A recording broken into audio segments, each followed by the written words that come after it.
بسم اللہ الرحمن الرحیم۔ پروگریسو ماڈل اسکول مین کیمپس۔ آج میں 9th کلاس کے اسٹوڈنٹس کو اسلامیات لازمی کی صورت انفال کا الدرس الثانی دال آیت 49 to 58 پڑھاؤں گی، جو کہ آپ کے بک کے پیج نمبر 19 پر ہے۔ ان آیات کا ترجمہ آپ کے بک کے پیج نمبر 19 پر موجود ہے۔ ان آیات کے لاسٹ میں 4 کوشچنس ہیں جن کے آنسرز کو آج ہم ڈسکس کریں گے، جس سے آپ کو ان کوشچنس کے آنسر کو، ان آیات کا ترجمہ یاد کرنے اور سمجھنے میں آسانی ہوگی۔ اعوذ باللہ من الشیطان الرجیم، بسم اللہ الرحمن الرحیم۔ کوشچن نمبر 1 ہے کہ سورہ انفال کی آیات میں مسلمانوں کی جہاد کی تیاریاں دیکھ کر منافقین نے کیا تبصرہ کیا تھا؟ یعنی مسلمانوں کی جہاد کے لیے جو تیاریاں تھیں، مسلمان جہاد کرنے کے لیے جو تیاریاں کر رہے تھے غزوہ بدر کے لیے، ان کی تیاریاں دیکھ کر منافقین نے کیا تبصرہ کیا تھا؟ منافقین کون لوگ تھے؟ منافقین ان لوگوں کو کہتے ہیں جو بظاہر تو مسلمان ہونے کا ڈرامہ کر رہے تھے، لیکن حقیقت میں جو ہے اسلام ان کے دل میں بھی راسخ نہیں ہوا تھا۔ یعنی بظاہر وہ کہہ رہے تھے کہ ہم نے اسلام قبول کر لیا ہے، لیکن اندر سے وہ مسلمان نہیں تھے۔ اب اس سورۃ مبارکہ کی آیت نمبر 49 میں اس کا ذکر ہے، جس میں مسلمانوں کے جہاد کی تیاریاں دیکھ کر منافقین نے یہ تبصرہ کیا۔ منافقین اب کیا کہہ رہے تھے؟ وہ منافقین جو مشرکین مکہ کے ساتھ آئے تھے اور غزوہ بدر میں انہوں نے کافروں کا ساتھ دیا تھا۔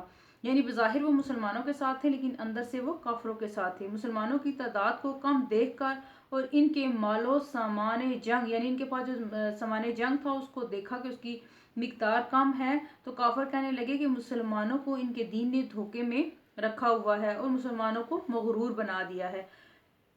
ان تھوڑے سے مسلمانوں کو تو ہم ضرور شکست دے دیں گے اور آج کے بعد اللہ کی عبادت کرنے والا باقی نہیں رہے گا۔ نعوذ باللہ۔ قرآن مجید نے اس کا جواب اس طرح سے دیا کہ مَن یتوکل علی اللہ، جو اللہ پر بھروسہ کر لیتے ہیں تو پھر دنیا کی کوئی طاقت انہیں شکست نہیں دے سکتی اور نہ ہی نقصان پہنچا سکتی ہے، اور جس کی مدد اللہ تعالیٰ فرماتا ہے تو اس کے دشمن کو ضرور ذلت اور رسوائی ملتی ہے۔ کوشچن نمبر 2 ہے کفار کی جانب سے عہد شکنی۔ عہد شکنی کا مطلب ہوتا ہے وعدہ خلافی کرنا یا وعدہ توڑنا، اور اس سلسلے میں حضرت محمد صلی اللہ علیہ وآلہ وسلم کو کیا ہدایات دی جا رہی ہیں؟ کس کی جانب سے دی جا رہی ہیں؟ اللہ تعالیٰ کی جانب سے۔ یعنی کفار کی جانب سے عہد شکنی کی صورت میں اللہ تعالیٰ نے نبی پاک صلی اللہ علیہ وآلہ وسلم کو کیا ہدایات دی ہیں؟ اب اللہ تعالیٰ نے اپنے نبی حضرت محمد صلی اللہ علیہ وآلہ وسلم کو آیت نمبر 58 میں فرمایا ہے کہ اگر کسی قوم کے ساتھ آپ صلی اللہ علیہ وآلہ وسلم نے کوئی معاہدہ کیا ہوا ہے اور اس قوم سے یہ اندیشہ ہے کہ وہ وعدہ خلافی کر رہے ہیں، یعنی وعدہ توڑ دیں گے، تو ان کے کام آپ صلی اللہ علیہ وسلم سے کیے ہوئے عہد وعدے کے مطابق نہیں ہے، یعنی جو وہ کام کر رہے ہیں وہ اس وعدے کے مطابق نہیں ہے، تو آپ صلی اللہ علیہ وآلہ وسلم وہ معاہدہ ان کے منہ پر دے مارے، یعنی توڑ دے، اور انہیں اس معاہدہ ٹوٹنے کی اطلاع بھی دے دیں، تاکہ برابر علم ہو جائے کہ ہمارا معاہدہ باقی نہیں رہا اور وہ دونوں ایک دوسرے کے دشمن ہیں۔ اللہ تعالیٰ خیانت کرنے والوں کو پسند نہیں کرتا۔ اب کوشچن نمبر 3 ہے فرعون اور آل فرعون۔ آل فرعون کون ہے؟ یعنی فرعون کی پیروی کرنے والے کی ہلاکت اور بربادی کے اسباب بیان کرے، یعنی کیا وجوہات اور کیا اسباب بیان کیے گئے ہیں سورہ انفال میں۔ سورہ انفال میں فرعون اور آل فرعون کی ہلاکت کے درج ذیل اسباب ہیں۔ انہوں نے کیا کیا تھا؟ انہوں نے اللہ تعالیٰ کی آیات کو جھٹلایا تھا، یعنی اللہ تعالیٰ کی آیات کو جھوٹا کہا تھا۔ اللہ تعالیٰ نے ان کے گناہوں کی وجہ سے انہیں ہلاک کر دیا۔ فرعون اور آل فرعون نے اللہ تعالیٰ کے رسولوں اور انبیاء کو جھٹلایا۔ آیات الہی یعنی اللہ تعالیٰ کی جو آیات تھی انہوں نے قبول نہیں کیا۔ ان کے گناہوں کی وجہ سے اللہ تعالیٰ نے انہیں اپنی تمام دی ہوئی نعمتیں، مثلا باغات، چشمے، کھیت، خزانے، محلات، سب اللہ تعالیٰ نے ان سے چھین لیے۔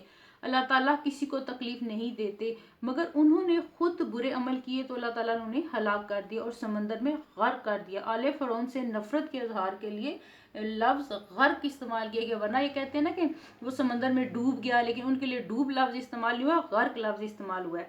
اللہ تعالیٰ نے ان پر کوئی ظلم نہیں کیا، بلکہ خود ہی انہوں نے اپنے اوپر ظلم کیا اور تباہ و برباد ہو گئے۔ اب کوشچن نمبر 4 میں آیات کا مفہوم بیان کریں۔ آیت ہے وَلَوْ تَرَىٰ إِذَا تَوَفَّى الَّذِينَ كَفَرُوا وَالْمَلَائِكَةُ يَضْرِبُونَ وُجُوهَهُمْ وَأَدْبَارَهُمْ وَذُوقُوا الْعَذَابَ الْحَرِيقَ۔ ذالک بما قدمت ایدکم وان اللہ لیس بظلم للعبید۔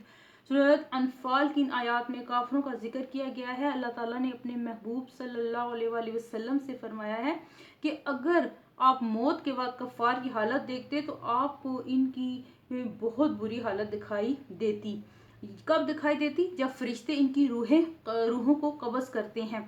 الملائکۃ یضربون وجوہکم وادبارکم، یعنی یضربون مارتے ہیں، وجوہکم ان کے چہروں پر، وادبارکم اور ان کی پشتوں پر، یعنی جب فرشتے ان کی روحیں قبض کرتے ہیں تو وہ اس وقت ان کے چہروں اور پشتوں پر مارتے ہیں اور انہیں کہتے ہیں کہ اپنی بدعمالیوں کی وجہ سے دہکتی ہوئی آگ کا مزہ چکھو، وہ یہ اس کا نتیجہ ہے جو تمہارے ہاتھوں نے آگے بھیجے ہیں، یعنی بما قدمت ایدکم، یعنی تمہارے ہاتھوں نے آگے بھیجے ہیں، اور بے شک اللہ بندوں پر سختی کرنے والا نہیں۔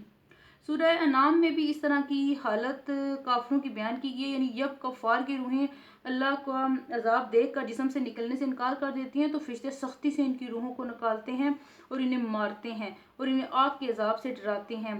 فرمایا اللہ تعالیٰ نے ذالک بما قدمت ایدکم، یعنی دنیاوی زندگی میں یہ سزا تمہارے برے کاموں اور بدعمالیوں کی وجہ سے ہے۔